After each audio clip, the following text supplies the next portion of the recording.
طيب، بسم الله والصلاة والسلام على رسول الله. السلام عليكم يا شباب، الأخبار؟ يا ربكم بخير. هنشوف في الفيديو ده حل امتحان سبرينج 2023 لمادة الميتالورجي، تمام. وبرضه هنشوف كل سؤال ايه الستبس بالتفصيل، يعني هنحله مع بعض بتفصيل ممل، بحيث ان احنا نبقى عارفين ايه الستبس اللي احنا المفروض نكتبها بالظبط في الامتحان، علشان مش ندي فرصة لحد يتلكك لنا، مش ندي فرصة ان احنا ننزل درجات ملهاش لازمة. اللي هو يعني مش نبقى حالين ومطلعين فاينل انسرز مظبوطه، ونبص نلاقي ان احنا اخدنا مثلا الدي المتينه ولا السي في الماده، تمام. بس فهنحاول نشوف برضه في الامتحان واحنا بنحل ايه الستبس الصح اللي انت المفروض تحل بيها في الامتحان، علشان تكون طالع خلاص انت انت مطلع فاينل انسرز، ومش مطلع فاينل انسرز وبس، لا انت ضامن ان انت ان شاء الله باذن الله هتاخد درجتك كامله ان شاء الله، تمام. طيب، برضو نقطة بس عاوز اوضحها كده في البداية. الغرض من الفيديو دوت مش ان احنا نحل الامتحان دوت مع بعض خالص. يعني اكيد زي ما انت ما شايف المادة سهلة جدا، واللي هو مش مستاهلة ان احنا نجيب امتحانات مع بعض ان احنا يعني نجيب امتحانات ونحلها مع بعض. المادة يعني اسهل من ده بكتير. طيب، امال ايه الغرض من الفيديو ده؟ الغرض من الفيديو دوت ان انا اقول لك، يعني انا عامله علشان اقول لك زي خطه التشانل في الفتره الجايه. يعني انا المفروض ان انا ساعدتك في رسم اعدادي، او في اعدادي، يعني في رسم اعدادي، ساعدتك برضه في السوفومور في الرسم الميكانيكي. فاللي هو انا عامل الفيديو ده بقى عشان تعرف انا هعمل معاك ايه ان شاء الله باذن الله في جونيور في السنه الجايه، اللي هو تنين حرفيا تنين القسم. يعني انت السنه الجايه دي اصعب سنه في الغالب بالنسبه لناس كتير، وبتبقى الاتقل يعني في القسم، تمام. طيب، هنعمل ايه بقى؟ او ايه خطة التشانل؟ واللي هو انا عامل الفيديو دوت ليه؟ انا عامل الفيديو دوت عشان حرفيا يكون زي، او انا اكون مسكت زي طرف الخيط في التوسع في مواد تانية، تمام. ان هو التشانل ما تبقاش مقتصرة بس على رسم ميكانيكي ورسم اعدادي، لا. علشان تكون التشانل دي تمام. انا يعني احاول الفتره الجايه اللي هو زي انا اقصر عليك، او يعني اسهل او اخفف عليك يعني الطريق، مش عارف تتقال ازاي، بس اللي هو يعني اسهل عليك الدنيا بقدر الامكان الفتره الجايه، تمام. كل المواد اللي بيبقى فيها صياح، كل المواد اللي بيبقى فيها مشاكل، كل المواد اللي كان بيبقى فيها عقد، تمام، وبتشرح بطريقه مش لطيفه، لا انا هحاول هبسط الدنيا دي كلها. هحاول اللي هو المواد دي هشرحها لك بالطريقه اللي انا كان نفسي تتشرح لي بيها، علشان اللي هو يعني حتى لو انا جبت جريد في الماده الحمد لله، لان انا يعني فهمتها وحاولت اتعامل فيها مع نفسي، فعلشان بقى انت كمان تجيب فيها جريد كويس، تمام. بس يعني دوت هيبقى الغرض من الماده، ان انا او من التشانل الفتره الجايه هحاول هنقل لك تجربتي في كل المواد، او في اغلبيه في المواد بقى اللي انا متقنها، تمام، واللي هي هتبقى تقيله زي الهيت ترانسفير، زي الميكانيكس فايبريشنز. هما الميكانيكس فايبريشنز يعني خفاف، ولكن يعني برضو يعني هنحاول نبسطهم برضو بقدر الامكان، ان شاء الله باذن الله، تمام. بس طيب، ممكن نرجع بقى دي الامتحان. طيب، هو الامتحان ده كان عبارة عن ايه؟ الامتحان ده كان عبارة عن 6 اسئلة. السؤالين في الجزء بتاع الدكتور طلعت، اللي هو هنا الكليب والامباكت والهاردنس، تمام، والاربع اسئله التانيين بتوع الدكتور عادل الشباسي، تمام. طيب، اول سؤال هنا كان بيقول لنا ايه؟ ممكن نشوف اول سؤال مع بعض. طيب، اول سؤال هنا كان بيقول لنا ايه؟ اول سؤال هنا هو هنا عمل كيب تيست، تمام. الكيب تيست عملها ل 10 الوي عند روم تمبريتشر اللي هي كانت ب 25 درجه سيلسيوس، تمام. طيب، هنا نقطه، يعني نقف كده عند كل نقطه كده شويه. هنا في الكريب ملحوظه، في الكريب انت حرفيا بتشتغل دايما بالابسوليوت تمبريتشر اللي هو بالكلفن، تمام. فانت اي درجه حراره في اي قوانين انت مش بتعوض بالسيلسيوس، انت بتعوض اللي هو ان ايه بالكلفن، تمام، اللي هو تزود عليها 273. حلو. بس طيب، هنا كان اثر عندنا في التيست دوت بانيشال ستريس اللي هو كان 200 ميجا باسكال، كان الانيشال جيج لينس للعينه ديت كان 30 ملم، تمام. وبرضه كان عندي هنا الاستدين التايم بزيرو كان ب 0.0015، تمام. بس برضه هنا كام ملاحظه. طبعا انت عارف ان انت هنا في الكريب تيست، هو ايه الكريب تيست؟ الكريب تيست ان انا بحمل الماتيريال، تمام، بحملها بلود ثابت. حلو. وبشوف اللود دوت هو ازاي هيأثر عليها بمرور الوقت. تمام، الديفورميشن اللي بتحصل في الماتيريال ديت بمرور الوقت. تمام، فانت في الكريب تيست انت برضه بيكون عندك لود واحد بس، سبيس واحد هو بيدولك، دوت بيكون كونستانت، ده اللي انت بتستخدمه في اي قانون عندك في الكريب. تمام. بس طيب ممكن بقى نشوف الاسئله. اول سؤال هنا عايز ايه؟ عايز هنا الكريب ريت اوف ذا سكند ستيج. طيب ايه سكند ستيج ديت؟ احنا هنا لو جينا بصينا الكيرف دوت، طبعا انت عارف ان انت هنا الكيرف او بتاع الكريب هو بيكون متقسم لثلاث مناطق. اول حاجه اللي هي برايمري ستيج، والسكند ستيج، والتيرشري ستيج.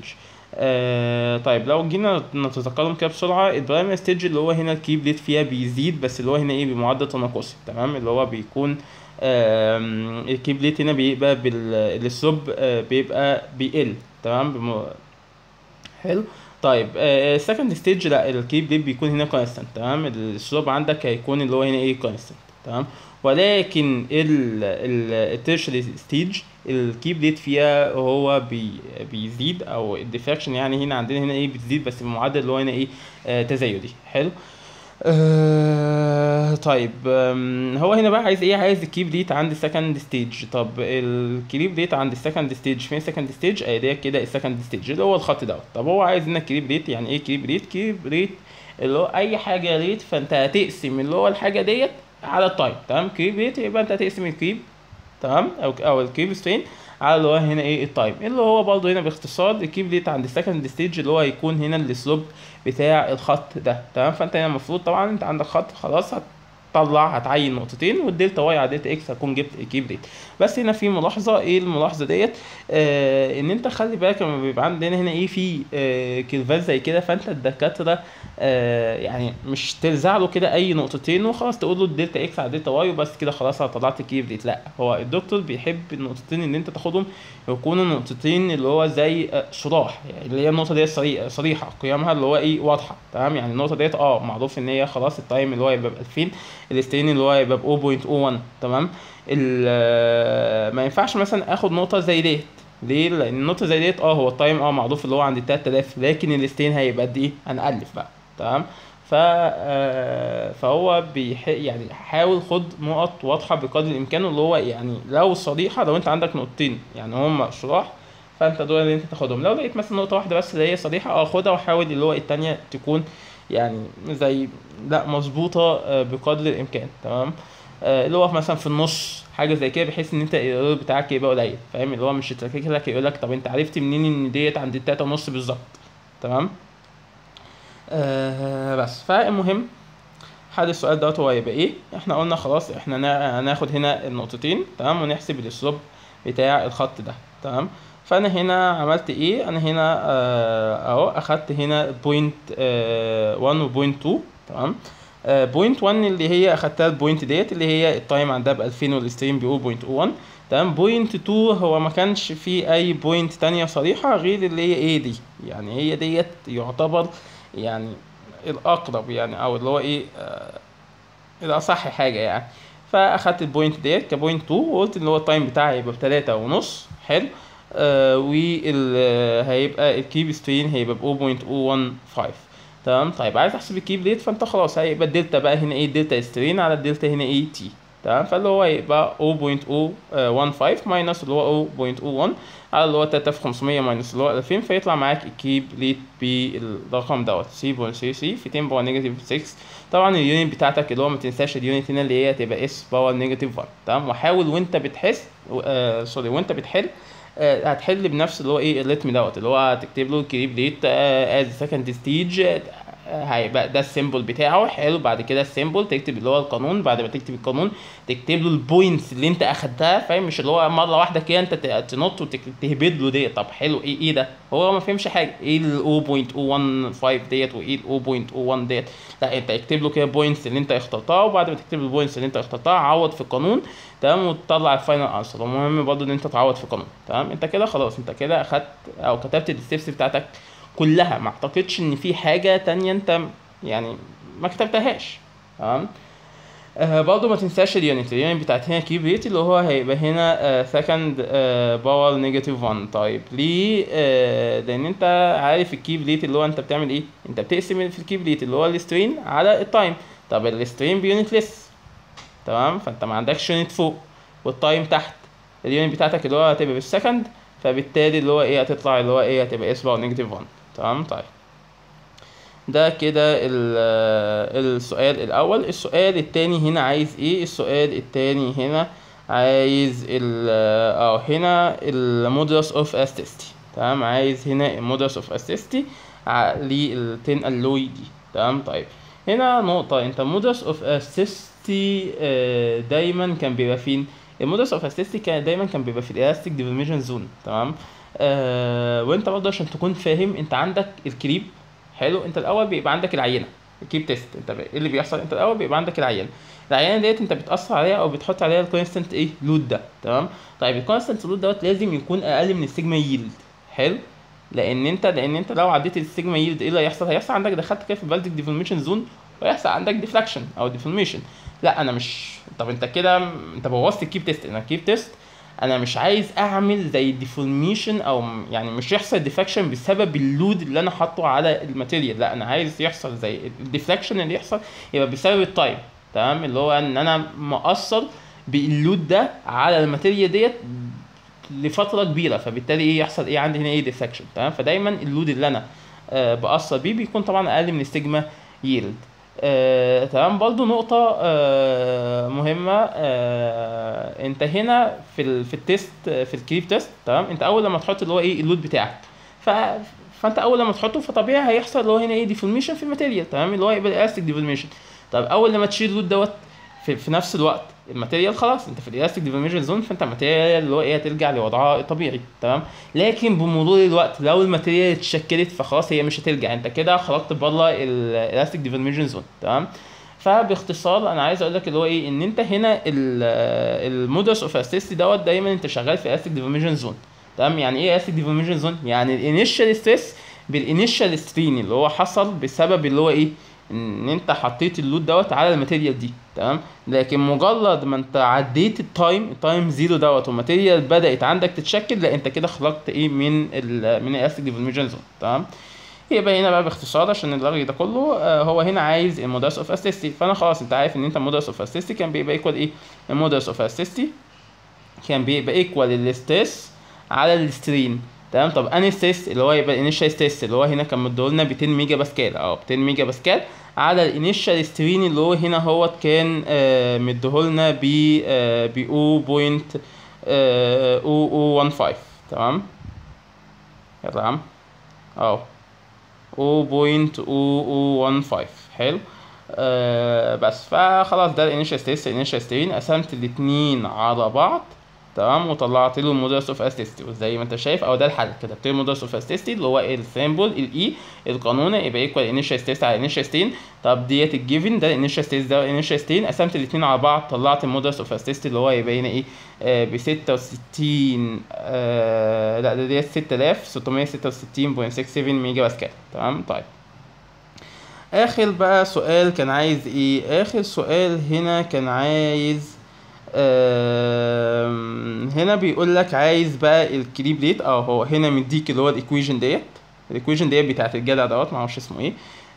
بس يعني انت مهم علشان تكون فاهم الحته ديت. انت هنا الكريب في الكريب تيست انا كان ايه المهم او ايه المطلوب بالنسبه لي؟ المطلوب بالنسبه لي ان انا اجيب الكريب ريت. فانت الكريب ريت عندك في الكريب تيست بيجي بطريقتين، بطريقه هنا من على الجراف.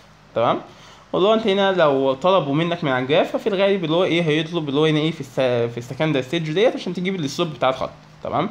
طيب ايه الطريقه الثانيه اللي انا بقدر بجيب بيها الستيت ريت؟ من خلال القوانين. تمام، هيديك قانون وهيقول لك هات لي الستيت ريت الكريب ريت الكريب ريت. تمام، بس فهو هنا مدينا القانون ده. تمام، بتاع الستين ريت الستين ريت بيبقى ايكوال 9.5 في 10 باور 5 في سيجما باور 4 في اي باور نيجاتيف كيو على ار تي. تمام، وهنا بقى ايه قايل لك كل حاجه، قايل لك ان انت كيو ديت هي الاكتيفيجن انرجي الكيف اكتيفيجن انرجي. عندك هنا الار ديت اللي هي هنا الجاس كونستانت ومديك قيمتها ب 8.31. تمام، هنا دي التي او التي بالكلفن. تمام، زي ما قلنا في الكريب انا اي تمبريتشر شغال بيها في الكيب بتبقى بالكلفن. بعد كده هنا هنا بقى عايز ايه، هنا عايز هنا بيقولك عايز الكيب ريت عند التمبريتشر عند التمبريتشر ب 100 سيلسيوس. تمام. بس فانت خلاص انت هتعوض حرفيا في القانون دوت وتطلع له هنا ايه الكيب ريت. تمام. هتعوض في القانون ده بالتمبريتشر اللي هي بقى هتبقى الابسوليوت تمبريتشر بتاعت ال 100 اللي هي تبقى 100 بلس 273 اللي هي تبقى 373 وهتجيب اللي هو انت هنا ايه الكيب ريت. تمام. طيب بس انت هنا لو جينا نعوض مع بعض هتلاقي ان انت عندك ايه الانونز اللي عندك. انت عندك خلاص دي قيمه كونستانت. تمام. عندك هنا السيجما، قلنا اي سيجما في الكليب احنا بنعوض اللي هو ايه بالانيشال ارتاس. تمام. بالانيشال سيجما اللي هي تبقى 10 ميجا باسكال. حلو. فديت معانا.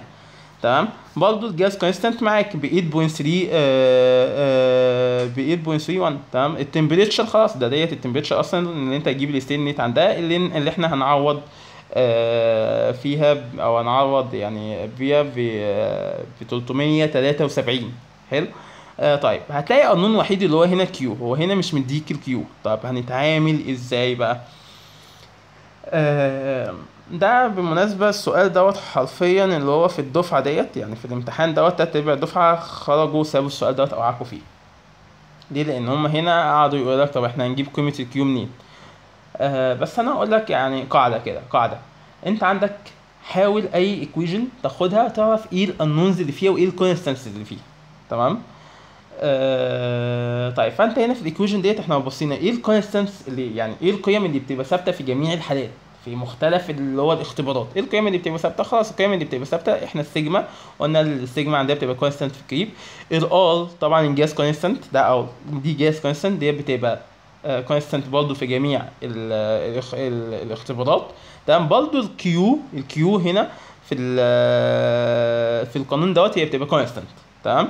هنا الكيب اكتيفيشن انرجي دي بتبقى كونستانت. حلو. فانت حرفيا القيمتين اللي بيتغيروا مع بعض في القانون دوت هو هنا السترين السترين ريت والتمبريتشر. تمام. السترين ريت هنا هو بيتغير بتغير التمبريتشر فقط. كل القيم دي ثابته، الكيو والار والسيجما دول ثابتين. تمام. بس فانت بما ان الكيو هي ثابته وهو هنا مش مديها لك فاكيد يعني انت اكيد هو مديك ايكويشن الايكويشن ديت فيها 2 انون. حلو. وهو عايز واحد فانت عشان تجيبه لازم يكون عندك اللي هو هنا ايه التاني. طب هو مش مديك التاني يبقى اكيد هو زي مديك كيس الكيس ديت هي زي واضح بقى فيها كل حاجه ما عدا اللي هو ايه الانون ده اللي هو هنا كيو. حلو. ومن الكيس ديت انت هتاخد الكيو وبما ان الكيو هي زي ثابته فانت هتعوض بيها في الكيس التانية وتجيب اللي هو هنا ايه الانون المطلوب اللي هو هنا يبقى الاستين. تمام. بس فدي القاعده هو طالما هو هنا مش مديك الكيو فاكيد هو عندك يعني في طريقه ما هتجيب بيها الكيو ديت وتعوض بيها وبعد ما تعوض بيها هتجيب هنا ايه الاستين. تمام. طيب فاحنا هنا يعني ملخص الكلام دوت احنا قلنا ان احنا عندنا ايه 2 كيس. تمام. الكيس الاولانيه هجيب منها هنا الكيو والكيس الثانيه هعوض بقى ايه بالكيو اللي انا جبتها ديت هجيب هنا ايه الاسترين. صح كده؟ طيب فين الكيس الاولانيه؟ الكيس الاولانيه اللي هي عند الروم تمبريتشر. تمام. احنا عند الروم تمبريتشر جبنا ايه؟ جبنا الاسترين من الجراف صح او من الكيرف. بس فانت خلاص احنا هنا عندنا الاسترين كنا جبناه ب 3.33 في 10 باور نيجاتيف 6. تمام. طيب ده كده الاسترين عندنا في كيس 1. عندنا هنا السيجما اللي هو خلاص قلنا اللي هي هتبقى كونستانت. عندنا الار عندنا التي هنعوض بايه بالروم تمبريتشر. تمام. فمع الكيرف دوت والستين اللي احنا جبناه ده بتاع الروم تمبريتشر فاحنا هنعوض هنا ايه بالروم تمبريتشر هيبقى عندنا في قانون واحد اللي هو هيبقى ايه الكيو. تمام. طيب نشوف كده الكلام ده هتكتب له بقى كده هتكتب له انت كده اتروم اللي هو هنا ايه تمبريتشر اتروم تمبريتشر اللي هو 25 ديت اللي هي هتبقى 298 كلفن. انا عندي الستين كان كذا تعوض بقى في القانون. تمام. في البدايه طبعا انت هنا لازم تكون كاتب القانون عندك كده فوق. تمام.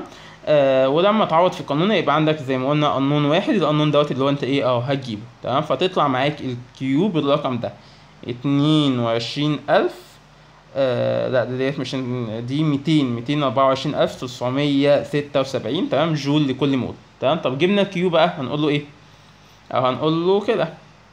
طيب خلاص انا كده جبت الكيو. سوري الصوره ديت مضغوطه شويه بس يعني ان شاء الله باذن الله تبقى واضحه فاقول له بقى خلاص انا جبت كيو. طب زين اللي هو هنا التمبريتشر ب 100 بلس 273 اللي هو هنا 373 هيبقى الاستين بقى خلاص هتعوض بقى تمام، اللي هو الاسترين اللي هو يبقى كان اللي هو الكونستانت بتاعنا اللي هو 9.5 في 10 باور 5.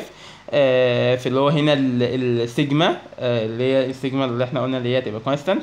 وهنا بالمناسبه السيجما انت هنا بتعوض بالباسكال، فانت لو تفتكر كان مدين كان هو مدينا سيجما ب 10 ميجا باسكال، يعني اللي هو تبقى 10 في 10 باور 6. تمام، باور 4. حلو. في الاي باور هنا ايه نيجاتيف الكيو، انا اخدت الكيو اللي انا جبتها من الكيس الاولانيه. تمام، على بقى ايه على الار في التي، وعوضت بقى ايه بالتي الجديده. تمام، التي اللي هو عايز الاستين عندها، فجبت الاستين طلع بالرقم دوت اللي هو 285.73 سكند باور نيجاتيف 1. تمام، دوت كده السؤال الاولاني. تمام، بس ما تنساش الكونسبت بتاع الفكره ديت، يعني انت هنا حاول تطلع من الفيديو ده بكونسبت. تمام، مش اللي هو السؤال ده بيتحل ازاي، لا انت بقى عامه اللي هو خلاص لو انت عندك الايكويجن ديت فيها تو انون، يعني او انت الاول وانت بتذاكر حاول اي ايكويجن تاخدها تعرف ايه الكونستانتس وايه الانونز بتاعتك، ايه اللي هي يعني اللي هو كل هنا ترم هو بيتوقف على ايه هنا. تمام، بس وخلاص بقى هي قاعده، لو هو هنا مديك ايكويجن فيها تو انون، طب هو عايز واحد والتاني مش موجود، فاكيد التاني دوت انت هتقدر تجيبه ايه من كيس تانية. اكيد اللي هو انت السؤال دوت كده هو مديك فيه هو تو كيسز. تمام، بس طيب ممكن نشوف السؤال التاني. طيب ده السؤال التاني كان على الهاردنس تيست. تمام، برضه هنا سوري الصورة مش عارف مضغوطة كده، بس انت ممكن اللي هو يكون جنبك البي دي اف وانت يعني تحاول تفتح البي دي اف بتاع الامتحان. تمام، وعندك اهوت اللي هو ايه الانسر والشرح. تمام، طيب بس هي واضحة برضه شوية. المهم هنا بيقولك اللي هو ايه انا عندي هنا ايه بلينير هاردنس تيست. حلو، كان عندي هنا الاندنتال بديامتر اللي هو هنا كان البول ديت الديامتر بتاعها كان 10 ملم. تمام، عملت هنا اندنتيشن كان الديامتر بتاعها ب 1.62، واللود في التيست دوت كان ب 500 كيلو جرام. تمام، عايز ايه عايز هو هنا البرينير هاردنس تيست. طيب انت طبعا عارف ان انت برينير هاردنس تيست كان بيبقى يكون القانون دوت اللي هو انت هنا البي على اللي هو باي دي على الاتنين في دي ماينس روت دي سكوير ماينس دي سمول سكوير. تمام، بس طبعا بالمناسبه انت اكيد عارف ان انت هنا البي ديت اللي هي هنا اللود. حلو، الدي كابيتال ديت اللي هو هنا ايه الديامتر بتاع الاندنتر، والدي سمول ديت اللي هو الديامتر بتاع الاندنتيشن. تمام، بس فهو حرفيا هو مديك كل حاجه. تمام، طب انت هتحل ازاي؟ هتكتب القانون، بعد كده تكتب الجيفن، بعد كده تعوض بقى في القانون وتطلع الفاينل انسر. انا هنا طبعا عشان كنت بحل بقى واللي هو اول سؤال هو اللي بيتحل بضمير، بعد كده بتزهق في البيت فهنا كتبت الفاينل انسر على طول. دوت كده غلط، دوت كده انت تنقص هنا. تمام، في دكاتره هي بتعتمد ده على طول، وفي دكاتره لا هي بتحاسب على الستبس ما بتحاسبش على الفاينل انسر اصلا. تمام، بس فانت ما تعملش كده في الامتحان. تمام، طيب المهم خلاص جبنا هنا بين هارد تيست وطلع بالرقم دوت اللي هو 240.97، وطبعا كان تعويض مباشر في القانون ده. تمام، طيب تاني سؤال هنا بيقول لك اللي هو هنا بقى بيقول ايه في تاني سؤال بيقول لك هنا تشيك التيست ده هو بطيخ ولا شغال. تمام، اللي هو فاليد ولا نوت فاليد. تمام، طبعا من خلال الكونديشن بتاعتك. طبعا انت هنا لو تفتكر ان انت بين هارد تيست كان عندك كونديشن اللي هو انت بعد ما بتعمل تيست زي بتتشيك الارقام بتاعتك ديت اللي هو التيست ده كده تمام مظبوط ولا مش تمام. تمام، طيب ايه الكونديشن ديت اللي هي اول كونديشن اللي هو انت كنت بتشوف الاتش على الاتش سمول. تمام، اتش كابيتال على اتش سمول كانت لازم تبقى اللي هو ايه اللينج من 8 ل 10. صح، كان من 8 ل 10 يعني على ما اتذكر. تمام، الاتش كابيتال ديت اللي هو الثيكنس بتاع الماتيريال اللي انت ايه نازل بتخدشها. طب ايه الاتش سمول ديت؟ الاتش سمول ديت اللي هو ايه الثيكنس بتاع اللي هو هنا ايه الخدش او اللي انت عملته بالاندنتور. تمام، طب بالمناسبه الاتش ديت كانت بتبقى ايكوال ايه؟ كانت بتبقى ايكوال اللي هو الجزء دوت كده. تمام، اللي هو انت هنا دي ماينس روت دي سكوير ماينس دي سمول سكوير على الاثنين. تمام، ده كده ايه كانت الاتش او الاتش اللي هو ايه الجزء دوت كده. سوري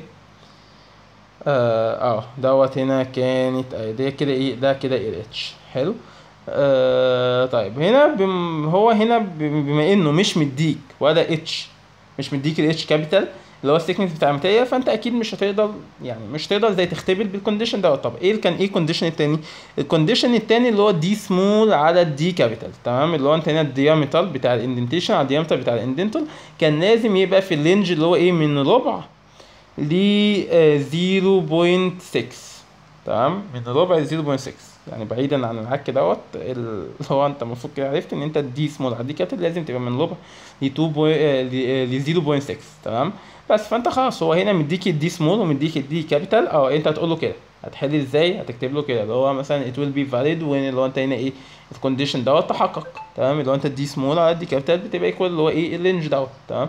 بس وبعدين بقى تعمل له ايه تقسم له بقى الدي سمول على الدي كابيتال، هتطلع عندك اللي هو ايه 0.162، خلاص ديت اللي ايه اوت اوف رينج، فدوت اللي هو كده ايه not valid، تمام؟ طيب question C بقى بيقول لك الايه في question 3 اخر نقطة في السؤال ده. اخر نقطة في السؤال دوت هنا بيقول لك لو انا عندي عايز هنا الديامتر بتاع الاندنتيشن، تمام؟ اللي هو الدي سمول لو كان البرين هاردست نمبر ب 450 واللود ب 3000 كيلو جرام، تمام؟ والديامتر بتاع الاندنتال برضه كان ب 10 ملم، فانت عندك القانون اهو، ده القانون مديك اللود ومديك البرين هاردست نمبر ومديك الديامتر الدي كابيتال، هو عايز الدي سمول، فانت قانون انت عندك هنا زي قانون وحيد، تمام؟ طبعا اهوت هتكتب له برضه الجيفنز، انا هنا عوضت على طول في القانون اعتبارا ان انا كاتب له القانون فوق برضه، لا انت حاول اكتب له القانون برضه تاني، تمام؟ اصل دي بوينت وعليها اللي هو ايه درجتين بوينت لوحدها، انت اكتب له قانون تاني مش يعني مش هتخسر حاجه، تمام؟ الامتحان هيكفي حلو. بس وهتعوض هيكون عندك اللي هو ايه زي قانون واحد، القانون دوت تقدر تجيبه وهيطلع معاك اهوت الديامتر بتاع الاندنتيشن ب 2.88. بعد كده قالك برضو انت بعد ما تجيب الديامتر دوت تشيك من الكونديشن اللي هو انت هنا البتاع دوت فاليد ولا نوت فاليد، تمام؟ التشيك دوت او التيست دوت هو مضروب ولا شغال، فانت برضو هتقسم له اللي هو انت هنا ايه دي سمول على دي كابيتال، هتطلع معاك ب 0.22، هي كده ان اللي هي ايه ان الرينج دوت، تمام؟ اي 0.288 هي اكبر طبعا من ال 0.25 واصغر من ال 0.6، فهي طالما هي ان رينج فانت كده التشيك دوت او التيست دوت هو عندك ايه هو فاليد، تمام؟ دوت كده كان تاني سؤال. طيب تالت او برضه ثاني سؤال بس بوينت بي بقى، هنا دوت الامباكت تيست، تمام؟ برضه دوت اللي هو هنا ايه شارب امباكت تيست، حلو. مديك ايه مديك هنا في الامباكت تيست دوت قايل لك ان انت هنا ايه الويت بتاعك او الماس بتاعتك اللي انت معلقها ب 22.4 كيلو جرام، تمام؟ عندك هنا البندول دوت اللي هو طوله 1.4 متر، قال لك اللي هو ايه قال لك لو احنا سيبنا البتاع دوت يقع رفعناه وسيبناه يقع اللي هو ايه من انجل اللي هي الانجل كانت 75.2، تمام؟ 75.2 والاتش هنا الاتش سمول ديت اهي اللي هو انت البندول نزل من انجل 75.2 وبعد كده ايه او نازل كده هو رفع بحيث اللي هو ايه يعني كسر البتاع وعدى، تمام؟ وكان هنا ايه الاتش ديت بكام؟ كانت ب 0.67، تمام؟ هنا بيقول لك اتعامل مع ان انت الكيلو جرام ب 9.81، فعايز بقى ايه عايز هنا الفول هايت اللي هي هنا الاتش كابيتال دي، تمام؟ وبعد كده عايز اللي هي الانجل بيتا اللي هو هنا بعد ما يكسر العينه ويعدي فالبندول هيطلع هيعمل انجل قد ايه، تمام؟ وعايز هنا اللي هي هنا زي التفنس، تمام؟ اللي هو هنا ايه الانرجي اللي هي ايه امتصتها العينه ديت قبل ما تتكسر، تمام؟ طيب فانت هنا هنتعامل ازاي؟ اول نقطه على طول هو عايز ايه هو عايز هنا الاتش دي، تمام؟ فانا هنا راسم لك ايه رسمه كده ايه حلوه اهو. هو عايز ايه هو عايز هنا الاتش ديت، حلو. طب ما انت عندك اللي هو طول البندول كله كان بكام؟ كان ب 1.4. طب هو الطول دوت هو مش هيبقى ايكوال الطول دوت، يعني هو انت البندول هو لما ينزل كده هل طوله هيتغير؟ لا هو هيبقى برضه ب 1.4، تمام؟ فانت يعتبر عندك الحته دي كلها ب 1.4 وعايز تجيب الاتش، فانت ايه لو جبت الحته ديت وطلعتها من ال 1.4 كده هيكون معاك الاتش. طب الحته ديت اللي هي هتبقى ايكوال ايه؟ انت هنا بعينك اهوت لاحظت هتلاقي ان دوت ايه رايت انجل تريانجل، تمام؟ فخلاص فانت هيكون عندك الطول دوت اللي هو حرفيا يعني اللي هو يبقى دي هيبقى اللي هو 1.4 في كوزاين الانجل ديت هتجيب الطول ده. تمام. بس فبالتالي يبقى عندك اهوت انت الاتش هي هتبقى 1.4 ماينس 1.4 في كوزاين اللي هو هنا ايه ال 75.2، فهيديك اللي هو هنا ايه الاتش ب 1 متر بوينت 042. تمام. دوت كده هنا ايه الاتش. فانت حساب بقى ايه مسدسات. تمام. اللي هو ايه حرفيا يعني شغل دماغك ما تحفظش قوانين، لا اللي هو لو انت فاهم الموضوع هيبقى اسهل. تمام. بعدين كان عايز ايه؟ بعدين هو كان عايز البيتا اللي هو ايه، هو البندول دوت لما ينزل ويكسر عينه يطلع ويعمل انجل قد ايه. تمام. برضه نفس الكلام، هو هنا كان مديك ايه؟ هو هنا كان مديك الاتش ديت بقى. تمام. هو هنا ايه العكس، هو هنا كان مديك الانجل وعايز اتش، لا هو هنا كان مديك اللي هو هنا ايه الاتش دي اهي كان مديهالك ب 0.67. تمام. فانت بما انه هو مديك الاتش ديت، فانت برضه تقدر زي تجيب بقى الطول ده، صح؟ تقدر تجيب اللي هو هنا ايه الطول ده ازاي؟ اللي هو هيبقى برضه ال 1.4 لان انت عندك البندول البندول هو بيلف كده. حلو. فانت الطول دوت اللي هو ايه سوري البندول هو بيلف كده، فانت الطول دوت ايه الطول دوت ثابت. تمام. اللي هو برضه هيبقى 1.4، فانت الطول ده كله ب 1.4، هو مديك الاتش ب 0.67، فانت بالتالي ايه هيبقى 1.4 ماينس ال 0.67 هيديك ايه الطول ده. تمام. طب عايز تجيب البيتا، فانت البيتا بقى اللي هي هتبقى كوزاين انفرس. حلو. اللي هي هتبقى كوزاين انفرس اللي هو هيبقى ال 1.4 ماينس ال 0.67 اللي هو الطول دوت على ال 1.4 هتطلع معاك البيتا ب 58.57. تمام. طيب بعدين عايز ايه؟ عايز هنا التافنس اللي هي ايه الانرجي اللي هي هنا ايه امتصتها العينه ديت قبل ايه ما تنكسر. تمام. طيب فهو هنا طب هو ما تحفظش يعني انت هنا في الامباكت مش تحفظ قوانين، خليك فاهم الموضوع هيبقى ايه احسن. تمام. هو انت عندك ايه الانرجي اللي هي بتكون عند البندول ده او في حركه البندول؟ انت عندك اي بندول بيتحرك طبعا انت المفروض عارف ايه، فالانرجي اللي هي اللي بتبقى عنده بتبقى ايه؟ بتبقى هنا بوتنشال انرجي وكاينيتيك انرجي بيحصل تبادل ما بينهم. تمام. طول ما البندول ده بيتحرك هو عمال اللي هو ايه في تبادل كده ايه بيحصل بين اللي هو هنا كاينيتيك انرجي وبوتنشال انرجي. تمام. لا احنا هناخد البوتنشال انرجي، هنتعامل بالبوتنشال انرجي. تمام. فانت هتبقى الانرجي اللي امتصتها العينه دي قبل ما تنكسر هتبقى ايه؟ هتبقى هنا اللي تشينج في البوتنشال انرجي. تمام. هو الاول البندول دوت انا كنت رافعه بمسافه معينه، فبالتالي هو طول ما انت رفعته او بعدته عن موضع اتزانه فهو كده ايه هيبقى عنده بوتنشال انرجي. طب البوتنشال انرجي ديت اللي هي تبقى ايكوال ايه؟ خلاص انت عارف ان انت بوتنشال انرجي بتبقى ايكوال اللي هو حرفيا الويت في الهايت. تمام. الويت في الهايت اللي هو الارتفاع اللي هو هنا ايه الرأسي. تمام. طيب البندول دوت نزل، تخيل لو انت العينه مش موجوده، فانت لو العينه مش موجوده كان البندول دوت اللي هو ايه هينزل وهيطلع برضه ايه بنفس الانجل، صح؟ مفيش حاجه امتصت الانرجي اللي كانت فيه. لكن انت دلوقتي انت حاطط ايه عينه، فالعينه ديت هو لما ينزل هيخبط في العينه ديت، فالعينه هتكونسيوم شويه انرجي، وباقي الانرجي بقى اللي هي موجوده في البندول دوت هو هيطلع ايه هيطلع بيها هنا. تمام. برضه هيطلع بيها باللي هو ايه الانرجي اللي هو هيكون طلع بيها هنا اللي هي برضه بتبقى ايكوال ايه دي بوتنشال انرجي، فاللي هي هتبقى ايكوال الويت برضه في الهايت. تمام.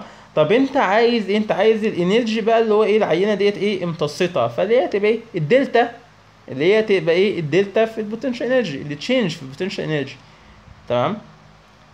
بس طب اللي تشينج في البوتنشال انرجي احنا قلنا البوتنشال انرجي اللي هي كانت الويت في الاتش، فبالتالي الويت طبعا هيبقى ثابت، فاللي هو انت اللي تشينج في البوتنشال انرجي اللي هي هيبقى الويت في فرق الارتفاعات. تمام. بس انت عندك اللي هو الويت هو كان مديهولك ب 22 اللي هو ب 22 وربع. تمام. قال لك اللي هو اتعامل مع الواحد كيلو جرام ب 9.81، فانت او ضربت اللي هو هنا ايه ال 22 ب 9.81 طلعت الرقم ده بالنيوتن. تمام. الاتشات اهيت دي الاتش نودو ديت الاتش زي فاينل. فالتشينج طبعا انت هنا بقى ايه عوض، انا هنا زي ما قلت لك اختصرت، بس انت المفروض اللي هو ايه خلاص انت عرفت اللي هو ايه انت المفروض تحل ازاي وايه الستبس اللي انت المفروض تمشي بيها. تمام. بس فانت هنا ايه لما تعوض بقى الويت في الدلتا اتشات ديت الاتش كابيتال اللي احنا جبناها والاتش سمول اللي هو كان مديها لنا هتجيب اللي هو ايه الانرجي عندك اللي هي تطلع ب 81.2 جول. تمام. بس طيب ده كده السؤال التاني، دول كده ده كده الجزئين بتوع الدكتور طلعت. تمام. هنشوف بقى ايه السؤال التالت. طيب احنا هنا لو شفنا السؤال التالت هو النظري بقى، تمام. فاول سؤال هنا بيسألك عن هنا ايه الاكواد بتاعت التنشن تيست والكونفرشن تيست والفاتيج تيست، تمام. طبعا ديت الاكواد مش محتاج اقولها لك، بس انا هقول لك طريقه اللي هو زي ازاي يعني تحفظها بيها. انت احفظ اول واحد بس اللي هو هنا ايه التنشن تيست، تمام. التنشن تيست اللي هو هنا الاس تي ام اي 8/2019، تمام. طيب احنا اخدنا بعد التنشن تيست ايه؟ اخدنا بعد التنشن تيست الكونفرشن تيست، صح؟ بس فدوت 8 دوت بعده 9، فاللي هو هيبقى كونفرشن تيست اللي هو هيبقى قسم ايه 9 بعد كده هنا ايه 2019، تمام. برضه هنا نفس التاريخ نفس التاريخ، تمام. دوت بس دوت اي 8 دوت اي 9، حلو. طب عندك هنا الفاتيج تيست. الفاتيج تيست هو زي كان ايه الفاتيج تيست هو كان اللي هو يعتبر هو تنشن وكومبريشن، صح؟ الفاتيج تيست هو كان اللي هو ايه دوت السايكليك لود، والسايكليك لود بيبقى انت عندك اللي هو زي ممكن تكون اللي هو انت هاف سايكل تكون لو هي بقى لو انت هنا الستيب سايكل هي كانت ريفرسد، فانت هتلاقي اللي هو زي هاف سايكل هي تنشن والهاف سايكل التانية هي كومبريشن، تمام. فهي يعتبر هو زي مزيج بين الاتنين دول بين التنشن والكومبريشن، تمام. فانت يعني بعد التنشن والكومبريشن احنا قلنا دوت 8 ودوت 9 فدوت هيبقى 10، حلو. بس هتبقى 10 بقى ايه غير مباشره شويه، اللي هو بص هاتها ازاي 4 6 6، تمام. خد انت الاربعه والسته دول، تمام. ما انت 4 بلس 6 اللي هي تبقى قد ايه؟ 4 بلس 6 10، صح؟ بس فانت احفظها كده، انت 8 التنشن الكومبريشن 9 الفاتيج اللي هو الاثنين على بعض اللي هو التنشن والكومبريشن اللي هو يبقى ايه بعدهم، يعني هيجي بعدهم ب 10، بس انت ال 10 ديت مكتوبه 4 و6، تمام. عشان في ناس مثلا اللي هو ايه هي بتبقى فاكره الاربعه بس بتقول لك اللي هو هي كانت مثلا 488 ولا 466، لا انت كده كده هي 10 فدي هتبقى ايه 4 ايه 6، تمام. فدي هتبقى 466 التاريخ طبعا اللي هو هيبقى 2018، تمام. بس طيب بعدين بقى كان عايز ايه؟ عايزنا بيقول لك اهوت هنا ايه سيفتي ساينز، هما كانوا 4 كولرز، اكتبهم لي واكتب لي هنا المعنى بتاعهم كلهم. طبعا انت هنا ركز في السؤال، هو هنا بيقول لك اللي هو هنا ايه او عايز هنا different colors، تمام. عايز full examples ل different colors، فانت full example ل different colors لان انت هنا ممكن السؤال دوت واحد اللي هو ايه يكتب له اللي هو مثلا الاربعه خضر او الاربعه صفر، لا انت هنا فول اكزامبل لديفرنت كارز، فانت عايز اللي هو ايه حرفيا اللي هو انت عندك 4 الوان هتكتب اللي هو ايه اكزامبل لكل لون، تمام. فدوت عندك الجدول دوت في الغالب اسهل يعني الاكزامبلز اللي انت ممكن تاخدها. طبعا انت عارف ان انت الجرين اللي هو سيف، اليلو اللي هو هنا ايه وارنينج، الليد ستوب، البلو اللي هو بي، تمام. ديت في الغالب اللي هو ايه هتبقى اسهل ساينز اللي هو المفروض اللي هي الامرجنسي اكزيت ديت، تمام. دي المفروض اللي هو انت يعني بتشوفها في كل حته. عندك اللي هو العلامه ديت بتاعت اللي هو انت هنا دانجر هاي فولتج اللي هي بتبقى موجوده على اي بوكس كهرباء، تمام. الزرقاء ديت بص اي حاجه فيها امر، اي حاجه امر للسلامه اللي هو مثلا البس اللي هو انت السيفتي شوز، البس اللي هو هنا الخوذه، البس النضارات بتاعتك، تمام. اي حاجه فيها امر للسلامه فديت اللي هي ايه هتلاقيها اللي هو هنا ايه هتلاقيها بالعلامه الزرقاء، تمام، او اللون الازرق سوري، تمام. الليد طبعا الحاجه اللي احنا ما بنحبهاش كلنا السموكينج، تمام، النو سموكينج، تمام. بس في الغالب دول كده ايه الاربعه السهلين اللي انت ممكن تحفظهم. طيب اخر بقى سؤال كان عايز ايه هنا، اخر سؤال بيقول لك اديني، تمام، اللي هو هنا ايه نون ديستركتيف تيست، عايز مثال يعني للنون ديستركتيف تيست اللي هو هنا بيديتكت الانترنال كراك. انت لو تفتكر النون ديستركتيف تيست كان عندنا اللي هو هنا ايه نوعين، او احنا اخدنا اللي هو زي 2 بيديتكتوا السيرفيس كراكس اللي هما كانوا البتاع اللي هي الليكويدز الملونه ديت، والتانية اللي هي كان الماجنتيك بارتكلز ميثود ديت اللي هي كانت بتكشف لي برضه على السيرفيس كراك والسب سيرفيس كراك، تمام. طيب الانترنال كراكس بقى، الانترنال كراكس كنت بكشف بيها بطريقتين، اخدنا طريقتين اكشف بيهم على الانترنال كراكس اللي هو كانت الالتراسونيك سنسور والراديو جرافيك، تمام. فانا هنا ايه كتبت له التراسونيك تيستنج ديت الرسمه، حلو. هي حرفيا انت الكونسيبت بتاع الالتراسونيك، ايه الكونسيبت بتاع الالتراسونيك؟ الكونسيبت بتاع الالتراسونيك اللي هو هنا يعني هو بيعتمد هنا على اللي هو الساوند ويفز، فاهم؟ هو بيبعت ساوند ويفز، الساوند ويفز ديت هي بتبقى فريكوينسي عادي، حلو. الساوند ويفز دي بقى هي زي بتخبط في سطحه وبترتد تاني، فهو هنا زي بيشوف بيحسب لك اللي هو هنا ايه يعني زمن ارسال اللي هو يعني زي زمن ارسال الويف ديت وزمن استقبالها. تمام، ده يعني تقريبا بالتايم دوت هو زي بيحدد السيكنس بتاع اللي هو هنا ايه العينة. حلو. المهم وهي ديت عندك اقرأها. تمام، وبس وخلاص. خش على السؤال اللي بعده. طيب هنا question 4. هنا بقى ايه برضو الجزء بتاع الدكتور عادل شباسي. هنا بقى التستس بقى. تمام، هنا بيسأل على التنشن تيست، سؤال عن التنشن تيست وسؤال على الكومبريشن تيست، اللي هو نفس الأسئلة التقليدية اللي احنا عارفينها.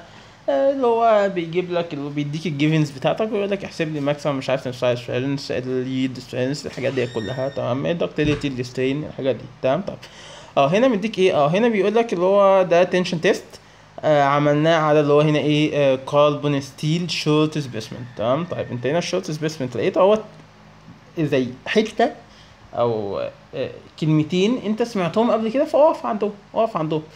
هنا بيقول لك اللي هو ايه شورت سبيسمنت. طب انت شورت سبيسمنت في التنشن تيست دي فعلى طول انت تفتكر ايه؟ انت هتفتكر كان في التنشن تيست كان عندنا زي عينتين، عينه طويله وعينه قصيره. ايه العينه القصيره؟ العينه القصيره ديت لما بيكون كان طولها كان بيبقى ايكوال 5 اضعاف الديامتر بتاعها. تمام. طب العينه الطويله لا، طولها كان بيبقى ايكوال 10 اضعاف الديامتر بتاعها. تمام. 10 اضعاف الديامتر بتاعها. حلو. طيب فانت هنا ايه شورت سبيسمنت، فانت خلاص كده عرفت ان انت ايه هيبقى الطول عندك الانيشال لينس هو هيبقى ايكوال اللي هو ايه 5 اضعاف اللي هو هنا ايه الانيشال ايه ديامتر. تمام. طيب هو هنا مديك اللي هو ايه مديك الانيشال جيج ديامتر كان ب 6 ملم، الفاينل ديامتر كان ب 4.8 ملم. طبعا طبيعي لازم تلاقي الفاينل اقل لان انت ايه ديت ده تنشن تيست، فانت لما بتشد الاريا عندك بتقل والطول عندك بيزيد. تمام. الفاينل لينث كان ب 35 ملم. انت بص لو لاحظت هو مديك الانيشال ديامتر والفاينل ديامتر والفاينل لينث لكن مش مديك الانيشال لينث. طب ساعتها كده انت تقول الجيفن ناقصه. لا طبعا اكيد هو ركز بقى، اكيد هو مديك هنا كلمه او مديك حاجه تقدر تجيب منها اللي هو زي الجيفن دوت او الانيشال لينث. طب فين الحته ديت؟ هي الكلمه دي. تمام. هو قال لك ان هي شورت سبيسمنت، فانت شورت سبيسمنت فخلاص انت ايه اللي هو هيبقى ايكوال 5 اضعاف الديامتر.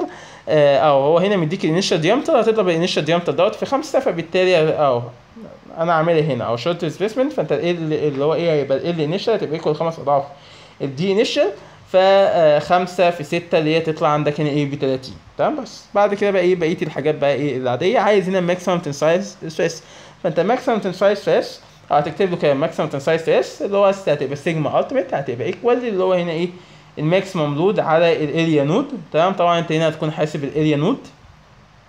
تكتب له طبعا قوانينك هنا فوق.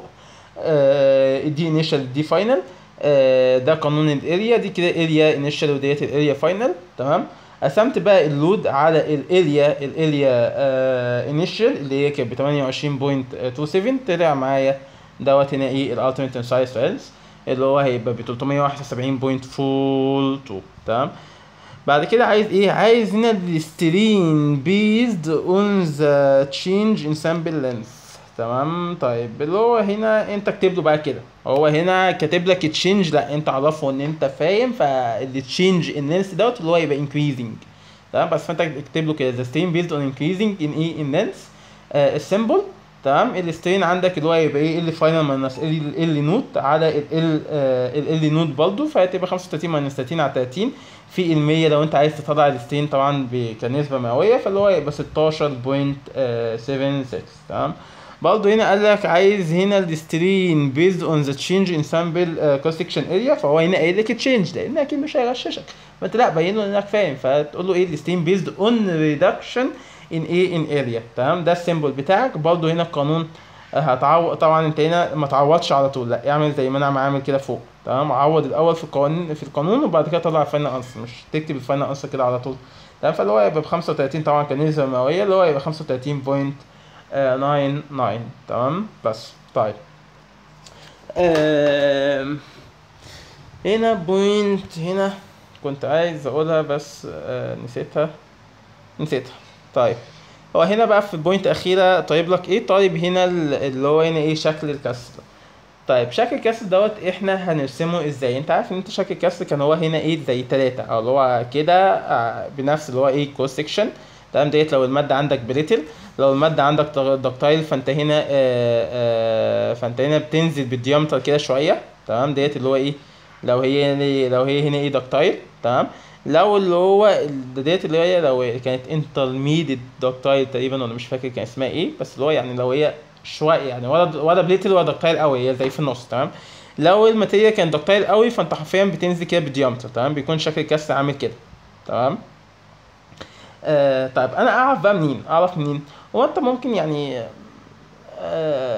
اللي هو اعرف منين ان الماده هي بليتل اصلا ولا دكتايل؟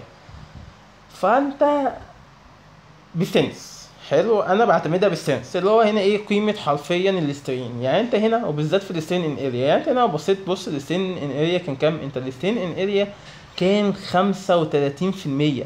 انت عارف يعني ايه 35%؟ يعني ديت لو الديامتر لو اللي هو انت لو مش عارف اشرحها لك ازاي، بس انت الاسترين يعني رقم كبير 35%. دوت معناه ان انت عينه اتشكلت قوي. انت كان عندك الانيشال، بص انت هنا الانيشال اريا كانت قد ايه والفاينل اريا كانت قد ايه؟ الانيشال اريا كانت 28، الفاينل اريا كانت 18، فصغرت قوي. اللي هو حاجه يعني تكاد تكون كانت قريبه للنص. يعني ديت لو كانت 14 فيعتبر خلاص انت كده اللي هو السترين عندك 50%. تمام، فده اكيد انت الماده اتشكلت. طالما الماده اتشكلت فهي دكتايل. انت لو الماده بقيت فهي مش هتتشكل، هتلاقي الاريا عندك هي مش قلت او قلت اللي هو حاجات صغيره. تمام. بس هو هنا بالمناسبه هو في السلايدز كان مديك رينج، قال لك لو الستين اعلى من 5% هي هتبقى دكتايل، لو اقل من 5% هتبقى بريتل. بس جه قال لك المعلومه ديت غلط. الدكتور ايه قال لك اللي هو الكلام دوت ايه غلط. طبعا نحسها ازاي؟ فقال لك بقى اللي هو ايه انت وشطارتك.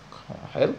بس فاول حاجه انت برضو خلي عندك سنس ان دي كاربون ستيل. فانت كاربون ستيل معروف ان هو دكتايل. تمام، هو برضه هو هنا مش قايل لك ديت لو كاربون ستيل ولا هاي كاربون ستيل ولا ايه، بس في الغالب هو له الكاربون ستيل وهي بتبقى دكتايل. وغير كده زي ما قلنا انت بالسترين. تمام، لقيت السترين عندك كبير فماده شكيت، وطالما الماده شكيت فهي اكيد اللي هي تبقى ايه دكتايل. تمام، بس فاللي هو ايه هيبقى شكل الكسر اللي هو هيبقى كده اهو. تمام، او اللي هو ايه انا في حصل فيه ريدكشن اهوت ايه ان اريا. تمام. طيب تاني سؤال بقى كان على ايه؟ كان هنا الكومبيشن تيست. طيب نشوف. طيب البوينت التانية بقى في السؤال الرابع ده كانت هنا كومبيشن تيست. برضه انت هنا كومبيشن تيست برضه هيكون مديك داتا وهيطلب نفس الايه اللي هو ايه برضه ايه المطالب اللي هو هنا ايه بيطلبها. ايه الداتا اللي هو مديها لنا هنا؟ قايل لك ان انت عندك الدي نود كان ب 15 ملم، ال نود ب 30 ملم، الدي فاينل ب 35 ملم ومش. وبعد كده قال لك ان انت ماكسيمم لود ب 15 نيوتن. تمام، فحلو. طيب برضه هنا مش مديك ال فاينل، فهجيب ال فاينل هنا ازاي؟ فهنا بقى فكره، هو هنا مش مديك ال فاينل فطبعا نجيبها ازاي؟ وبرضه هنا والفكره ان هو هنا طالب برضه هنا السترين اللينس. تمام، فطالما طب ما انت السترين اللينس فانت اللي هو هيبقى ال فاينل ماينس ال نود على ال نود. طب هتجيب ال فاينل منين؟ ف باللي هو ايه بقانون بقى الفوليوم. انت هنا المفروض بقى تلقط ان انت الفوليوم عندك اللي هو ايه الفوليوم عندك هنا بيبقى كونستانت. هو انت ايه اللي بيحصل في الكومبيشن تيست؟ انت في الكومبيشن تيست عمال يا بتزود يا بتقلل، اللي هو انت عمال زي بتقلل في الطول وبتزود الاريا. طب ما انت بتقلل الطول وبتزود الاريا ولكن انت ماتيريال عندك اللي هو انت ايه ثابته، فانت الفوليوم عندك اللي هو هيبقى ايه زي هنا ايه ثابت. تمام، وخصوصا ان انت هنا برضه انت بتتعامل خلاص اللي هو زي مع اللي هو ايه حاجه اسطوانيه. فاهم؟ فمثلا غير اللي هو تنشن تيست، انت التنشن تيست مثلا انت بتتعامل مع حاجه كده شبه عظمه الكلب شكلها عامل كده، فان انت تحسب الفوليوم بتاع اللي هو الموضوع اللي هو ايه هيبقى صعب. لكن انت هنا في الكونفرشن تيست انت بتتعامل اللي هو ايه بتتعامل مع حاجه اللي هي واخده السندريكال شيب كده وعمال بتضغط فيها. تمام، بس فانت هنا الفوليوم عندك كونستانت، فانت بما ان الفوليوم عندك كونستانت فهيبقى عندك اللي هو هنا ايه الريليشن ديت ان انت يبقى طب الريليشن ديت احنا استنتجناها ازاي برضه عشان ما تحفظهاش. انت الفوليوم كونستانت، طب انت الفوليوم كان بيبقى ايكوال ايه اللي هو يبقى باي على 4 دي سكوير في ال. تمام، اللي هو انت هنا مساحه القاعده في الارتفاع باي على 4 دي سكوير في ال. تمام، طب ما انت هنا يبقى باي على 4 دي سكوير في ال انيشال هتبقى ايكوال باي على 4 في دي سكوير في ال فاينل. تمام، فانت باي على 4 هتطير مع باي ايه على 4، فيبقى لك الدي سكوير في ال مع الدي سكوير في ال. تمام. بس فمن هنا يعني هنلاقي ان انت يبقى عندك اوكي ان انت هنا ايه دي سكوير نود على دي سكوير فاينل هي تبقى ايكوال ال فاينل على ال نود. تمام.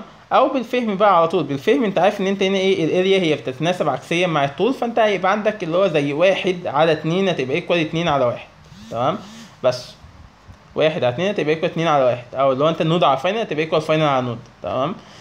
هتعوض طبعا بقى بالاوقات هنا بالدي نود والدي فاينل. تمام. ما تنساش السكوير ال نود هتقدر تجيب ال ايه فاينل. تمام. طيب جبنا ال فاينل بقى نشوف اللي هو ايه هو عايز ايه. عايز هنا ماكسيمم كومبريسيف ستريس، فانت ماكسيمم كومبريسيف ستريس هتكتب له قانون اللي هو هيبقى برضه اللي هو هيبقى عندك انت هنا اللود الماكسيمم لود على الاريا نود. دايما بنشتغل بالاريا نود، هتعوض هتطلع دوت هنا ماكسيمم كومبريسيف ستريس. عايز برضو هنا ايه السترين بيزد اون تشينج ان سامبل هنا ايه لينث. طب هو قال لك تشينج، بس انت ايه هتكتب له ايه ريدكشن، لان انت عارف في الكونفرشن ان بيحصل عندنا ايه ريدكشن ان لينث. تمام. بس هو يطلع عندك الستين بالنيجاتيف. خلاص هتعوض في القوانين بتاعتك هيطلع الستين بالنيجاتيف. برضو هنا عايز هنا الستين ان اريا، فانت هتقول له هنا انكريز، وهتعوض طبعا بالاريا فاينل والاريا نود. هتطلع عندك اللي هو هنا ايه السترين بيزد اون انكريز ان اريا، هيطلع برقم كبير هنا اللي هو كان طالع بنيجاتيف 457.4 في المية. فاهم ان انت 400 في المية، يعني انت متخيل رقم. فطبعا رقم كبير جدا. هو دوت اكيد ليه؟ علشان الماده ديت الماتيريال دي دكتايل. يعني هو اصلا هنا شوف انت هنا ايه، هو هنا مش مديك لا قال لك للليد صحيح. هو هنا عامل كومبريشن تيست للليد، والليد انت عارف طبعا ان انت رصاص طري خالص، الرصاص طري جدا. تمام. ف فدي بتبقى دكتايل، فعلشان كده انت هنا الماكسيمم كومبريسيف ستريس كان قيمته صغيره، لان هي ماده طريه حرفيا انت تقدر تتنيها بايدك. يعني لو دوست كده عليها بايدك هتتنيها او يعني هتشكلها. والستين عندك اللي هو ايه اصبح طبعا كبير. فانت شوف انت الستين علشان كبير او الماده عشان دكتايل فالستين كبير، الستين قصدي كبير. تمام. فانت خدها ايه بالسنس هنا ايه ده. تمام. طيب بالمناسبه عشان في ناس بتتلخبط ما بين قوانين السترين بتاعه التنشن وبتاعه الكومبريشن. تمام. انت دايما هنا التنشن هو انت دايما بتقسم على على ال نود. تمام. ال نود او اريا نود. حلو. انت دايما يعني مثلا في ديستانس ان لينث، فانت عارف ان انت ايه بتطلع الفاينل من الانيشال وبعد كده بتقسم، دايما بتقسم على النود. طب هنا المشكله بقى في الجزء اللي فوق، الناس بتتلخبط اللي هو انا اطلع اللي هو الكبير من الصغير ولا الصغير من الكبير، ولا اللي هو الانيشال من الفاينل ولا الفاينل من الانيشال. دايما انت عندك في التنشن تيست فاهم اللي هو ايه، يعني افهمها كده، لازم الارقام عندك تطلع ببوزيتيف. فانت بما انك بتقسم على اريا نود، فانت خلاص البسط هتحاول بقى ايه تطلع بقى اللي هو انت هنا ايه الصغير من كبير، او كبير يعني ما الناس صغير، بحيث ان انت الارقام عندك تطلع بالبوزيتيف. لكن عندك في الكومبريشن الارقام بتطلع بالنيجاتيف. تمام. فانت مش تحفظ، انت كده كده انت هتقسم على النود. تمام. او الانيشال. والبسط بقى بما ان ده كومبريشن تيست والارقام لازم تطلع بالنيجاتيف، فانت بقى ايه اطلع صغير هيبقى صغير ماينس ايه الكبير. تمام. بس طيب بعدين هنا قايل لك ايه، قايل لك عايز هنا فاينل سبيسمن شيب، وعايز هنا ايه كومنت اللي هو ايه اون ذا تيست ريزلت. تمام. طيب فايه الكلام ده، هترسم له كده، هتلزع له اي شكل، او هتقول له ده كده فاينل شيب. تمام. هترسمها زي طريه جدا او السورس سيكنس بتاعها صغير جدا، وتكتب مثلا زي الدايمنشنز بتاعتك عليها. طب هو عايز هنا ايه كومنت على اللي هو هنا ايه على الريزلت. طب الكومنت دوت تكتب له ايه. في ناس بتضعف قدام الحاجات ديت اللي هو ما بتبقاش عارفه اكتب ايه. انت لا يعني انت راجل مهندس بقى اهبد له اي حاجه فاهم. قول له مثلا ان انت هنا الماكسيمم كومبريسيف ستريس دوت هو كان صغير جدا، والسترين بيزد اون والسترين يعني السترين في اللينس والسترين في الاريا كانت ارقام كبيره جدا علشان الليد دوت هو مول دكتايل ماتيريال. بس زعله كده اي حاجه. تمام. هتبقى اجابه منطقيه. في اجابه تانية ممكن تكتبها غير كده، لا انا الارقام ديت الارقام ديت كبيره جدا، لكن انت هنا الماكسيمم كومبريسيف سترينث هو كان صغير جدا، لان انت الماتيريال ديت اللي هو ايه كانت طريه، الماتيريال ديت طريه قوي، فبالتالي انا مش محتاج زي باور او مش محتاج اللي هو زي لود كبير علشان اشكلها. تمام. واللي هو زي من اقل لود هي هتتشكل ويحصل فيها ديفكشن والسترين فيها يبقى كبير بس. تمام. طيب ده كده السؤال الرابع. طيب هنا السؤال بقى الخامس برضه شويه كده ايه نظري، بيقول لك هنا ايه، بيقول لك explain the meaning of concept design for fatigue we give one example of mechanical parts. طب هو يعني ايه السؤال دوت؟ خلي بالك من السؤال دوت لان هو بيتكرر في امتحان كتير. هو هنا بيقول لك عايز هنا الكونسبت بتاع الديزاين للفتيج، تمام؟ يعني انت مثلا انت دلوقتي بتصنع زي ماشين، حلو، والماشين ديت انت بتصنعها اللي هو ايه علشان تتحمل الفتيج لود، تمام؟ فايه الكونسبت بتاع الديزاين؟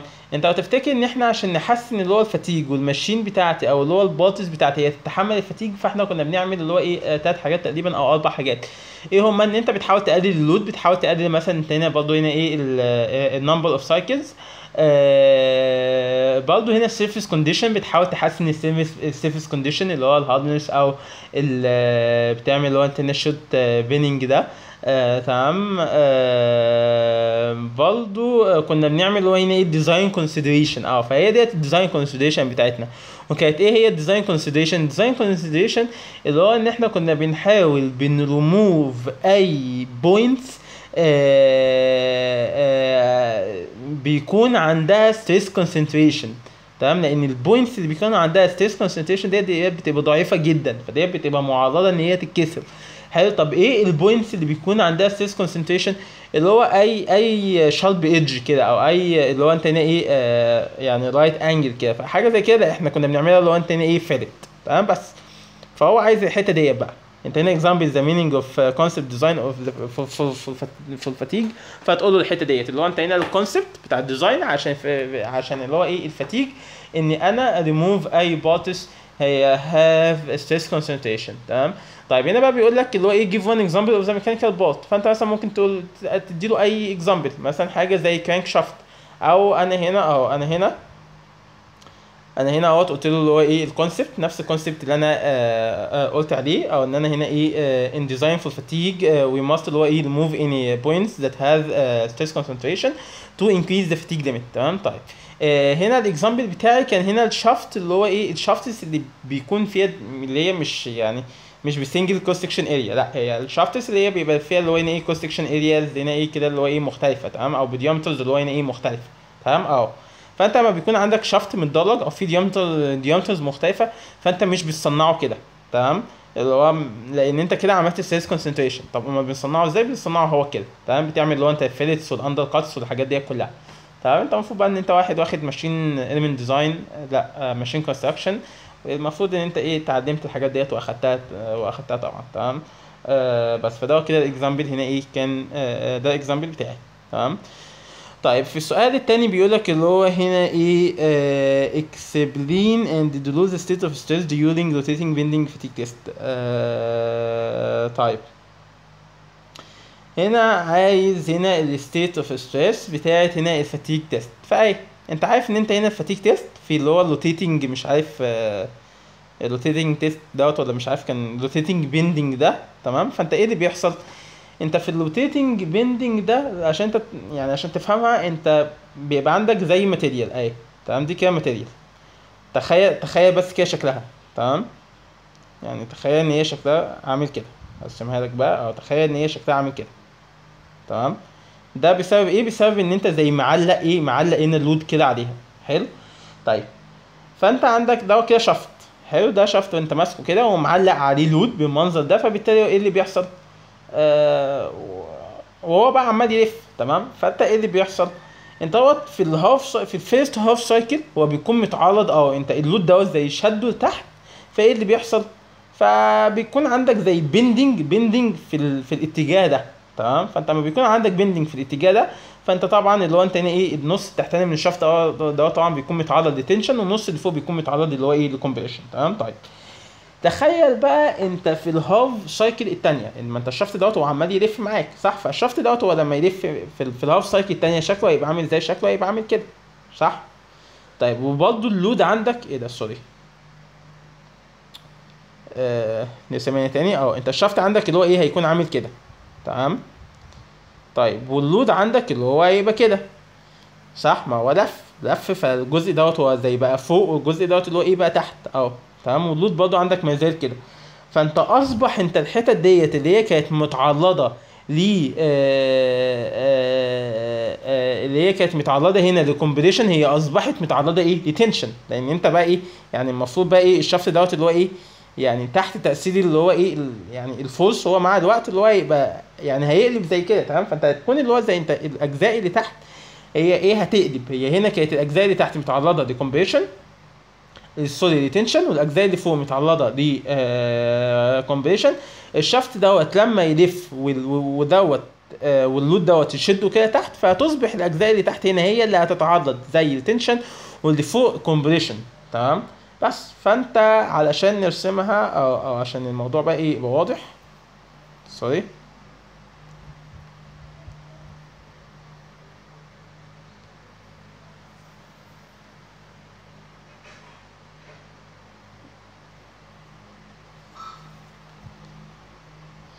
طيب فانا هنا رسمتها ازاي؟ رسمتها كده تمام. رسمتها ايه؟ رسمتها اهوت ايه كده. قلت له ان فيست اوف سايكل، فانا بيكون عندي دوت مثلا دي رسمه رسمت له رسمه السكيماتيك دي تمام.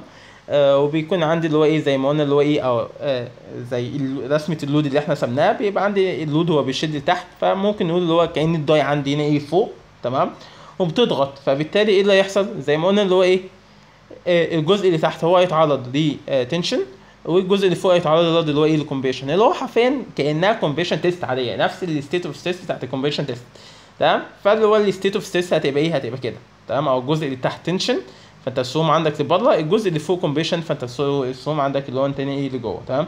طب ان سكند هاف سايكل، لا ان سكند هاف سايكل فانت ايه اللي هيحصل؟ الشفط اللي هو ايه هيلف، فانت تخيل او انت الجزء ده كله هو لف معاك، فانت اصبح الضغط كده اللي هو ايه بقى فوق، فانت الضغط لما يبقى لفوق كده فالبتاع دوت هو زي هيقوس كده، فانت الجزء اللي فوق هو هيتعرض لتنشن، والجزء اللي تحت هيتعرض اللي هو ايه لكمبريشن تمام. فبرضه انت هنا الستيت اوف ستريس هي زي كومبريشن تيست ولكن اتعكست بقى تمام. انت الجزء اللي تحت اهوت هنا بقى كومبريشن، والجزء اللي فوق اللي هو بقى ايه تنشن تمام. بس فدي كده الستيت اوف ستريس بتاعه الفاتيج تيست تمام. انت هنا هي الستيت اوف ستريس هي كومبريشن تيست، ولكن انت هنا ايه زي بتعكسها، بيبقى عندك طبعا تو هاف سايكل، في الهاف السايكل الاولانيه هي بتبقى كده، الهاف سايكل الثانيه انت هنا ايه زي بتعكسها تمام. طيب السؤال بقى السؤال هنا سوري. طيب السؤال الاخير هو انت الحته دي كده ايه كلها هي رايحه منه، بس اللي هو ايه يعني هو هنا متلقمه بس ديت حرفيا بسؤالين بس، يعني انت التلاته بوينت دول بسؤال واحد ايه هما؟ هنا بيقول لك اللي هو ديت سامبلز تمام اي بي سي ايه اللي حصل او هو هنا عرضهم لسايكليك لود تمام، ودي كانت الداتا بتاعتهم تمام. ده المين ستريس، ده هنا اللي هو هنا الامبليتيود بقى ستريس تمام. فهو هنا بيقول لك اللي هو ايه بروزيس بوينت اون اللي هو هنا ايه جودمان وسودل بيلك باوندرز دوت اكسبلين اللي هو which sample is safe تمام. ده هو الجزء اللي هو بتاع الفتيج تمام، اللي هو انت عندك الجودمان والسودل بيلك ده تمام، الكيرف بتاعك تمام.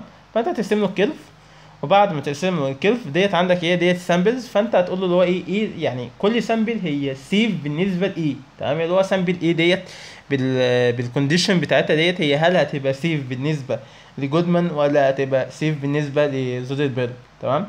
فده الكيرف بتاعنا.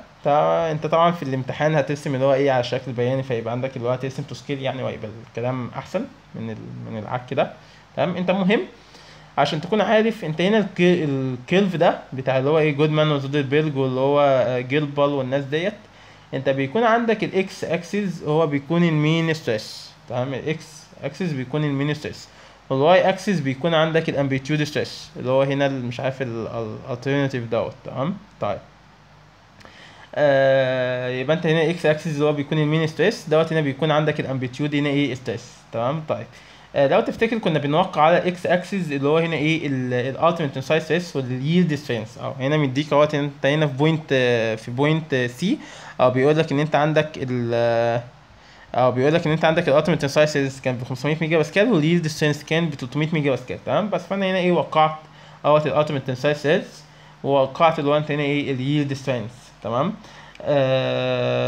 طيب على الواي اكسس بنوقع اللي هو هنا السيجما انديورنس. السيجما انديورنس اللي هي هنا ايه بتبقى عند الفاتيج ليميت. تمام. السيجما انديورنس ديت اللي هو ايه، هي ممكن يبقى اسمها يا سيجما انديورنس يا اما فاتيج هنا ايه ليميت. تمام. فوقعتهم اهو.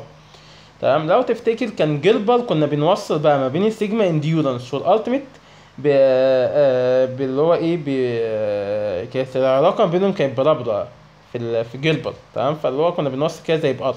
تمام. لكن جودمان بنوصل بخط مستقيم ما بين السيجما انديورنس وما بين اللي هو هنا ايه الالتيميت انسايد سترينث. لكن المعلم بقى سودربيرج احنا هنا العلاقه كانت بتبقى مع ديلد. تمام. مع ديلد. حلو. بس طب هو هنا مديك بقى ايه، هنا مديك زي الكوردينيتس بقى بتاع كل سامبل، المين ستريس اللي انت هتوقعه على الاكس اكسس. تمام. والواي اللي هو ايه اللي انت هتوقع عليها الامبليتيود او الالترناتيف ستريس ده. تمام. بس فانت خلاص هتوقع البوينت بتاعتك. فانت هنا لما توقع البوينت بتاعتك هتبقى البوينت ايه هتيجي اهي كده. تمام. فوق هنا فوق الكلفين. البوينت بي هتيجي هنا في الاريا اللي هي ما بين الكلفين دول. تمام. والبوينت سي لما انت يعني ترسمها تو سكيل هتيجي اللي هو هنا ايه في الاريا دي. تمام. طيب حلو. خلاص انا وقعت البوينتس ورسمت الكيرف بتاعي اللي هو هنا على الاكس اكسس المين ستريس وعلى الواي اكسس اللي هو الامبليتيود، ووقعت اللي هو هنا الالتيميت سترينث واليلد سترينث على الاكس اكسس، ووقعت هنا اللي هو هنا وقعت هنا اسمه ايه اللي هو الفاتيج ليميت او السيجما انديورنس على الواي اكسس. هعرف ازاي ان دي سيف ولا نوت سيف؟ النقطه اللي تحت الكيرف دي فبتبقى سيف بالنسبه ايه للجدع ده. تمام. او بالنسبه للكيرف ده.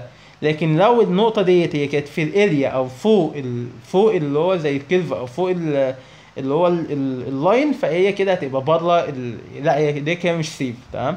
فاحنا هنا لو بصينا على الايه فهي زي فوق الخط بتاع جودمان وفوق الخط بتاع سودربيرج، فدي كده ان سيف وان سيف. تمام. بالنسبه للاثنين. طب النقطه بي لا النقطه بي احنا هنلاقيها زي تحت الكيرف بتاع جودمان وفوق الكيرف بتاع سودربيرج، فدي كده هتبقى سيف وان سيف بالنسبه لسودربيرج. تمام. طب النقطه بتاعت سي، النقطه بتاعت السامبل سي فهي هنا يعتبر هي تحت اللي هو ايه تحت الخطين. تمام. فبما انها تحت الخطين فانت كده هي هتبقى ايه سيف بالنسبه للاثنين. تمام. بس احنا كده شفنا بنرسم الكيرف ازاي، ايه اللي على الاكس اكسس ايه اللي على الواي اكسس، بوقع ايه على الاكس اكسس بوقع ايه على الواي اكسس، واللي هو انا بسيف ازاي. لو انت فوق الكيرف فانت كده نوت سيف، لو انت تحت الكيرف فانت كده سيف. تمام. طيب بعدين هنا بقى كان عايز ايه في اخر هنا اخر بوينت. اخر بوينت هنا بيقولك اللي هو ايه عايز هنا شكل الكسر في الفاتيج تيست. فانت شكل الكسر في الفاتيج تيست انت عارف ان هو بتبقى حاجه زي دايره كده. تمام. بيبقى عندك هنا في البدايه سوري بيبقى عندك انت كده زي في البدايه نقطه. تمام. النقطه ديت انت اكتب له النقطه يعني اعمل له النقطه ديت وشاور له عليها كده برقم 1. تمام. بعدين بيبقى عندك فيه شويه خطوط كده. تمام. شاور له اللي هو ايه زي على الحته ديت كده بايه برقم 2. تمام. وبعدين بيبقى عندك كده ايه شويه شغبيط كده بتبقى هنا كده. تمام. الشغبيط ديت هتشاور له عليها برقم 3. تمام. انت حرفيا دول كده زي الثلاث مراحل اللي بيحصل بيهم او عليهم اللي هو هنا ايه مش عارف يعني اللغه العربيه عندي اللي هو ضايع شويه بس اللي هو يعني مهم في الثلاث مراحل دولت بيحصل اللي هو هنا ايه الكسر. تمام. طيب اول مرحله بيبقى اسمها كراك انيشيشن. انت في البدايه اللي هو بيحصل ايه اللي هو اللي هو زي الخدش دوت او اللي هو بتبدا اللي هو هنا ايه العينه عندك تتكسر بيحصل اللي هو هنا كراك. تمام. كراك انيشيشن. بعد كده في تاني مرحله دي كراك بروباجيشن. تمام. اللي هو انت بقى ايه الخدش اللي بيحصل او الشرخ دوت هو بيبدا اللي هو ايه يكبر كده جوه. تمام. بعد كده تالت حاجه اسمها كاتاستروفيك ريباتشر. تمام. بتبقى مكتوبه في السلايدز. حلو. بس دول كده 3 مراحل. طب انت هتعملهم ازاي او هترسمها له ازاي؟ هترسم له كده عينه مدوره. تمام. او اللي هو زي الكروس سكشن اريا عندك مدوره، هتحط له النقطه هتحط له الخطوط ديت وتشاور عليها. فهمت؟ ما انت شاور ان دي اللي هي زي ستيج رقم 1، الحته ديت الستيج رقم 2، الحته ديت ستيج رقم 3. تمام. بعد كده بقى تقول له رقم 1 ديت اللي هي كراك انيشيشن، بعد كده كراك بروباجيشن، بعد كده اللي هو ايه كاتاستروفيك رابتشر دي. تمام. بس ده كده كان سؤال رقم 5. طيب اهو دوت اللي هو يحاول يكون الانسر بتاعك في السؤال اللي فات يكون بنفس المنظر ده. تمام، ترسمه العينه كده، وبعد ما ترسم له العينه تقول له ان دوت هنا fracture surface of the fatigue test specimen زي ما قلنا، هتشخبط وترقم وبعدين ايه تكتب له كده ايه الستيج بتاعتك. تمام. طيب السؤال بقى رقم 6 واخيرا في الامتحان ده. تمام. هنا جايب لك ايه في سؤال رقم 6؟ بارت ايه جايب لك اللي هو زي الكيرف ده. حلو. وبيقول لك اللي هو ايه ارسم لي عليه زي 3 مسارات. تمام. لديفرنت مايكرو ستراكشر. حلو. طيب وهنا مديك جدول بيقول لك املاه. طب الكيرف دوت اول حاجه هنا بيقول لك ايه الاسم بتاع الكيرف دوت. فالكيرف دوت كان بتاع temperature time transformation diagram. تمام. دوت طب كان فين؟ في الهيت تريتمنت. تمام، في المحاضره بتاعت الهيت تريتمنت هتلاقي عندك الكيرف دوت وكان اسمه كده temperature time transformation. تمام، اللي هو انت عندك المايكرو ستراكشر هي بتتغير ازاي مع التمبريتشر والتايم. تمام. فده حرفيا اللي بيشرحه الكيرف ده. هو بيشرح لك اللي هو انت مايكرو ستراكشر هي بتتنقل يعني بتتغير ازاي في الماتيريال مع التمبريتشر اي والتايم. تمام. طيب بيقول لك اللي هو انت هنا the figure is used in، او انت هنا الكيرف دوت او الدايجرام دوت، سوري الدايجرام دوت احنا بنستخدمه فين؟ احنا بنستخدمه في الهيت تريتمنت. تمام. وانا بعمل هيت تريتمنت عايز مثلا اوصل للمارتنزايت، فبشوف بقى من الدايجرام دوت انا عشان اوصل للمارتنزايت دوت فانا ابلط في وقت قد ايه. حلو. طيب هنا الاكس اكسس ديبل، الاكس اكسس دوت كان بتاع هنا التايم. تمام، ان سكند. الواي اكسس في كيف دوت كان بتاع التمبريتشر. تمام. بس الثلاث مسارات بقى بتاعتنا عايز هنا الباص اللي هو A والباص B والباص C. فانا هنا الثلاث مسارات عملت له دوت كده اول مسار. تمام. برضه انت عشان تفهم انت الكيرف ده الكيرف دوت يعني لو شرحناه كده كله انت عندك المنطقه اللي فوق ديت. تمام، بتاعت هنا السنايد. تمام، انت دايما وانت بتعمل هيت تريتمنت انت بتسخن علشان توصل للسنايد دوت. حلو. ليه بنسخن عشان نوصل للسنايد؟ لان انت لو تفتكر انت السنايد ديت كانت اللي هو الحديد اللي هو الجاما. تمام، اللي هو هنا كان بيبقى في الاف سي سي دوت. هنا بيكون الصلاده بتاعته بتبقى عاليه. حلو. طب خلاص انا سخنت وصلت وخليت الصلاده عاليه، فبعمل تبديد بقى ايه مفاجئ. تمام. ليه؟ لان انت لو ما عملتش تبديد مفاجئ فاللي هو الذرات برضو اللي هو ايه هتعيد اللي هو ان انت زي يعني هي هتترتب من جديد على اللي هو ايه شكلها الطبيعي اللي هو بتاع البي سي سي دوت اللي هو مش فاكر كان اسمه ايه، او اللي هو الحديد كان حديد الفا. تمام. لكن لا، انت بتسخن وبتعمل تبديد مفاجئ اللي هو لا انت خلاص انت زي جمدت الماتيريال على الحاله ديت اللي هو حاله السنايد، او على حاله الحديد الجاما. الحديد الجاما اللي هو بيكون هارد اكتر. تمام، اللي هو بيكون التفنس بتاعته بتبقى قليله وبيكون اللي هو ايه بيكون هارد. تمام. بس فديت هنا الفكره. فانت هنا ايه انت هنا انا سخنت عشان اوصل دي الارسنايت او اللي هو هنا ايه الحديد الجاما. تمام. لما بتعمل بقى تبليد سريع اهوت في وقت قليل فانت بتنزل للمنطقه دي. المنطقه ديت اللي هي ايه؟ اللي هي هنا المارتنزايت. تمام. انت خلاص سخنت عملت تبليد سريع وصلت ايه للمارتنزايت. تمام. والمارتنزايت دوت هو ايه؟ هو اللي بيكون زي ما قلنا بيكون هارد. تمام، الهاردنس بتاعته بتبقى عاليه.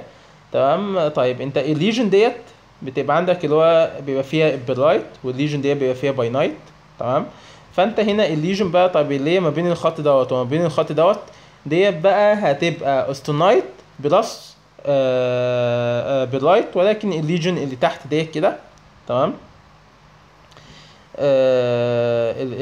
اللي تحت دي اللي هي بين الاستونايت والباينايت، فديت في الليجن ديت انت بيكون عندك استونايت بس ايه اللي هو ايه باينايت. تمام. يبقى انت عندك فوق استونايت، تحت مارتنزايت، هنا في الحته دي كده بس بيرايت، في الحته دي باينايت، في النص هنا استونايت بس بيرايت، هنا في الحته ديت هيبقى استونايت بقى بس باينايت. تمام. طيب فانا اول مسار عملته له اللي هو المسار ده. تمام. ان انا هنا ايه سخنته وبعدين عملت تبديد سريع عليه علشان اوصل للمارتنزايت. تمام. بعد كده عملت هنا تبديد بطيء شويه علشان اوصل لايه؟ عشان اوصل للاستونايت في النقطه ديت عشان اوصل للاستونايت براس البيرايت. تمام. بعدين عملت هنا سخنت وعملت هنا تسخين تبديد ابطأ خالص علشان هنا اوصل لايه؟ عشان اوصل هنا للبيرايت. تمام. بس فانت الثلاث مسارات ديت في الغالب يعني هتبقى طريقة رسمهم ان شاء الله بإذن الله. تمام. طيب اخر بقى حاجة هنا الاسئلة ديت، هنا بيقول لك هنا ايه اني ترم من الترمات ديت اللي هو هنا بيعبر على اليونجست مودرس. فانت لو تفتكر اليونجست مودرس كان ايه؟ اليونجست مودرس زي ما قلنا هو كان ستريس على سترين. طب ما انت هنا، طب هنا فين هنا الستريس على السترين؟ انت هنا اول تشوز هو الستريس بس. ليه الاول؟ لود على اريا، لود على اريا ستريس بس. طب تاني تشوز اللي هو يبقى ايه؟ سترين بس. طب كده جرب ايه؟ اقسم هنا الستريس على السترين. فانت لما تقسم الستريس على السترين اللي هو هنا ده على ده، فانت هنا زي مقام المقام هيطلع بسط. تمام. فانت ال اللي هتطلع فوق والدلتا اللي هتنزل تحت، فيبقى عندك بي ال على دلتا ال في الاريا، فهيكون دوت اللي هو ايه؟ هيكون ده اللي هو المودولس اوف الاستيستي. تمام. فهتبقى سي. طيب هنا بيقول لك اللي هو ايه تيرمز اللي هو هنا بيبقى يعتبر ايه من الحاجات ديت اللي هي بتبقى مين ريزلت للبندنج تيست.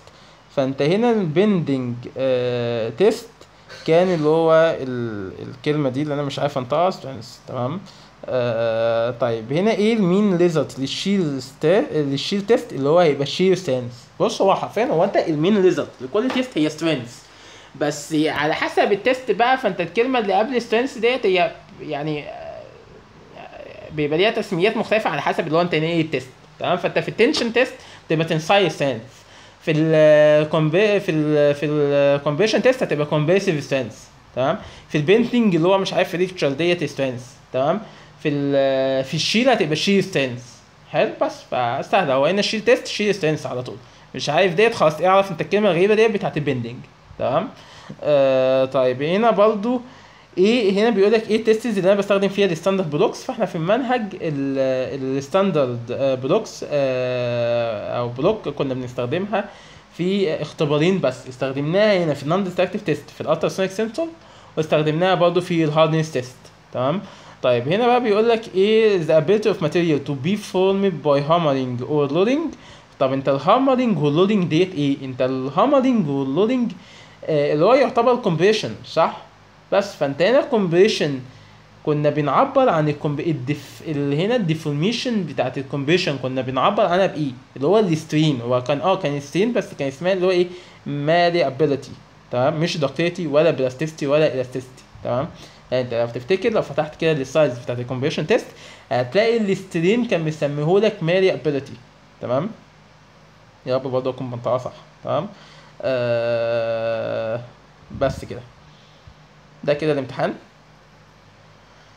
سبرينج فول 23 يعني هو بيكون كان سهل. بكون قدرت اوضح لك في الدنيا بقدر الامكان.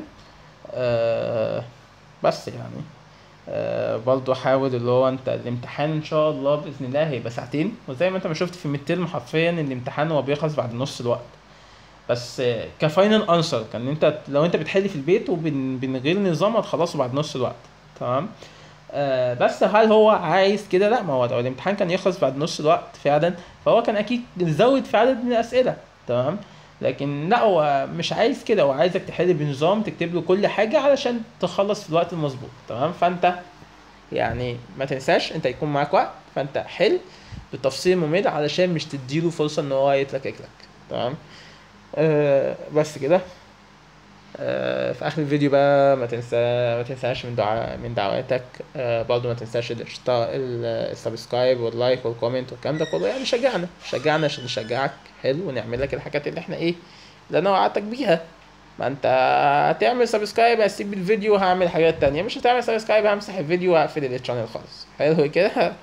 بس وبس كده، والسلام عليكم ورحمة الله. ما تنساش بس في آخر فيديو الصلاة على حبيبك النبي، والسلام عليكم ورحمة الله وبركاته.